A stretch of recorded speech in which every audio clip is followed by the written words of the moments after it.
Hello प्यारे दोस्त, आप सभी को नमस्कार करता हूँ। आप सभी सपोर्ट जरूर करिएगा। आज हम क्लास संज्ञा से स्टार्ट करते हैं। जो संज्ञा में 2 क्लास हम खत्म कर चुके हैं, आज हम तीसरा क्लास करते हैं। आज हम व्यक्तिवाचक से स्टार्ट करते हैं कि जातिवाचक पिछले क्लास में हम बता दिए हैं और संज्ञा के प्रकार भी बता दिए हैं। आप लोग पिछला क्लास आप जरूर देखिएगा, तब आप व्यक्ति और भाववाचक जरूर समझिएगा। जो हम डिटेल से पिछला क्लास में हम बता चुके हैं, आप लोग जरूर पहले आप पिछला क्लास कर लीजिएगा, तब इस क्लास में और अच्छे से आप समझिएगा। क्योंकि आज व्यक्तिवाचक संज्ञा बताते हैं और भाववाचक संज्ञा बताते हैं। व्यक्तिवाचक संज्ञा किसे कहते हैं?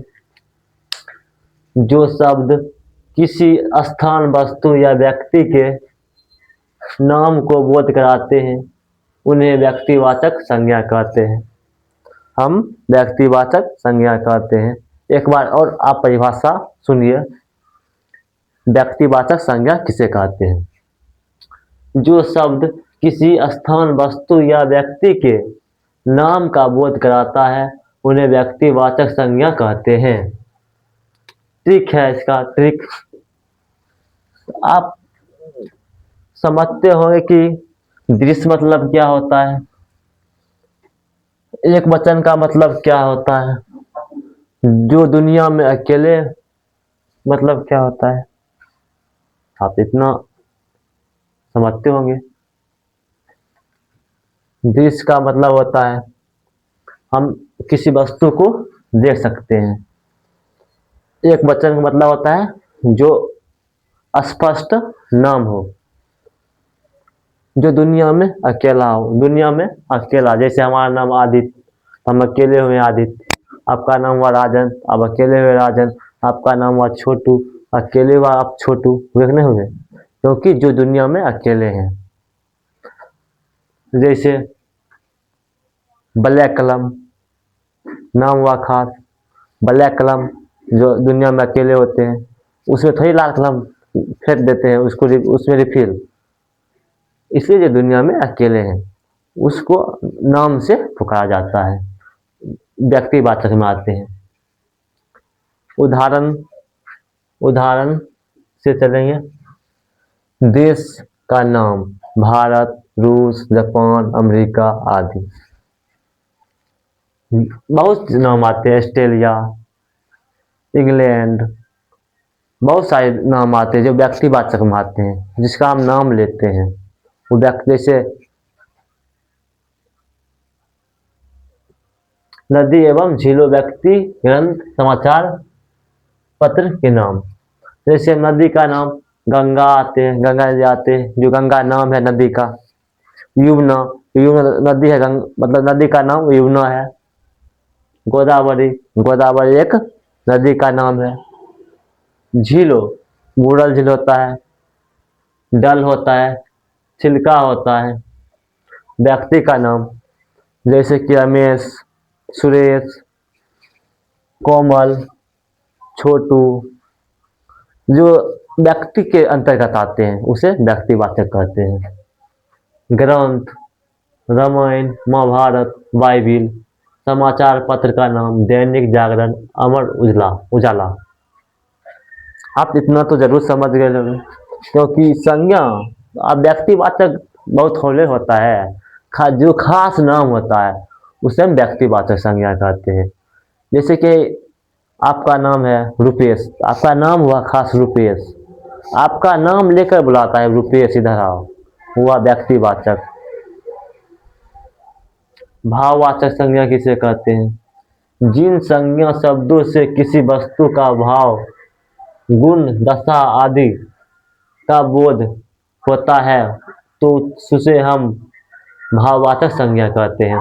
एक बार और आप समझिए भाववाचक संज्ञा किसे कहते हैं। जिन संज्ञा शब्दों से किसी वस्तु का भाव, गुण, दशा आदि का बोध होता है, तो उसे भाववाचक संज्ञा कहते हैं।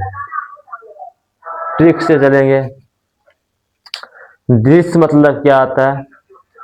जो हम किसी वस्तु को नहीं देख सकते, उसका हम अनुभव कर सकते हैं। दृश्य मतलब होता है हम वस्तु को देखते हैं, मतलब अदृश्य मतलब किसी वस्तु को नहीं देखना, हम उसको अनुभव करते हैं।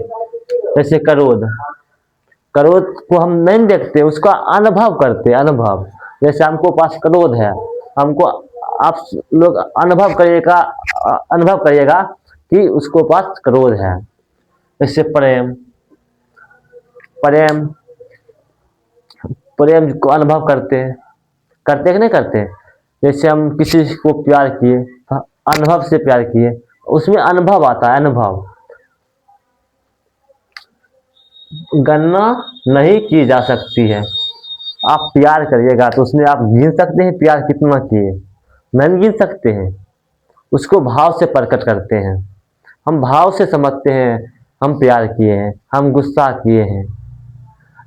आप जैसे मिठाई खाते होंगे, आप भाव्य से में पहचानिएगा कि मीठ है। इसलिए आप समझिए, समझने की कोशिश करिए। चाहे 9th क्लास में हो, 10th क्लास में हो, 11th क्लास में हो, 12th क्लास में हो, आप हिंदी व्याकरण पढ़िए। हिंदी व्याकरण एक होता है जो आप अगर क्लास को तैयारी करना चाहते हैं आप जरूर पढ़िए, क्योंकि हिंदी व्याकरण आपको जिंदगी भर नहीं छोड़ेगा, जब तक आप मेहनत करिएगा तब तक। इसलिए आप डिटेल से पढ़िए। गणना नहीं की जा सकती है। हम जैसे कि आप किसी से प्यार किया, उसको तो आप नहीं गिन सकते, इसलिए भाववाचक में आते हैं, गणना नहीं की जा सकती है।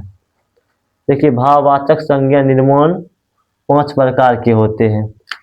जाति से भाववाचक होता है, सर्वनाम से भाववाचक होता है, विशेषण से भाववाचक होता है, क्रिया से भाववाचक होता है, अव्यय से भाववाचक होता है। इनको 5 प्रकार देखिए। जातिवाचक से भाववाचक, जैसे जातिवाचक मनुष्य आते हैं ना, उससे भाववाचक में हम मनुष्यता कहेंगे। मित्र जातिवाचक में आते हैं, भाववाचक से चले गए मित्रता कहेंगे। इंसान तो जातिवाचक में आते हैं। इंसानियत तो भाववाचक में आते हैं। जैसे कि कोई इंसान कोई आदमी है, उसको पास अनुभव से देखते हैं कितना इंसानियत है। आप अनुभव से नहीं देखते हैं उस इंसान को, कितना इंसानियत है उसका पास। इसलिए इंसान जातिवाचक में आते हैं और भाववाचक में इंसानियत आते हैं। बूढ़ा तो जातिवाचक में आते हैं, उसको अनुभव करेंगे तो बुढ़ापा होगा। बूढ़ हो गए तो नहीं बोलते हैं अरे बुढ़वा अच्छी हो, बुढ़वा का लाठी से छीन लिए। नहीं, कोई बड़ा आदमी हो उनको आप सम्मान करिए। जैसे आपका पापा मम्मी दादा हुआ, जिसका आप मजाक उड़ाते हैं, आपको भी एक दादे की तरह हुआ, आपको चाचे की तरह हुआ, आपका बाबा की तरह हुआ। वैसे समझिए, दूसरों को मजाक मत उड़ाइए। कि बुढ़ापा जातिवाचक में आते हैं, उसको अनुभव से, जैसे भाववाचक में आते हैं बुढ़ापा, उसको अनुभव से, जैसे बूढ़ होता है हम अनुभव करते हैं। जैसे हम हो गए 17 साल को, हम अनुभव किए 17 साल हुए, ये तो बुढ़ापा हो गए 17 साल को। स्त्री भाववाचक में आते स्त्रीता। पशु भाववाचक में आते पशुता। लड़का भाववाचक में आते लड़कपन।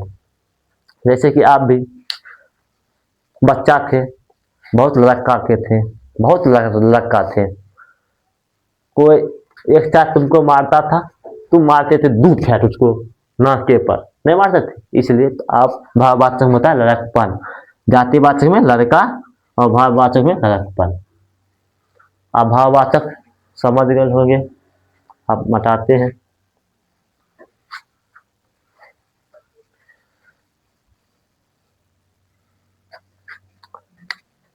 सर्वनाम से भाववाचक कल बताएंगे, इस चारों। विशेषण से भाववाचक, क्रिया से भाववाचक, अवयव से भाववाचक हम कल के क्लास में बता देंगे। आज आपको याद करने का हम ट्रिक बताएंगे, कैसे 14 दिन में नंबर अच्छा आने। अब यही आपको हम बताएंगे, आप लोग ज़रूर वीडियो देखना। 14 दिन में आप अपना रिजल्ट को कैसे बेहतरीन ला पाते हैं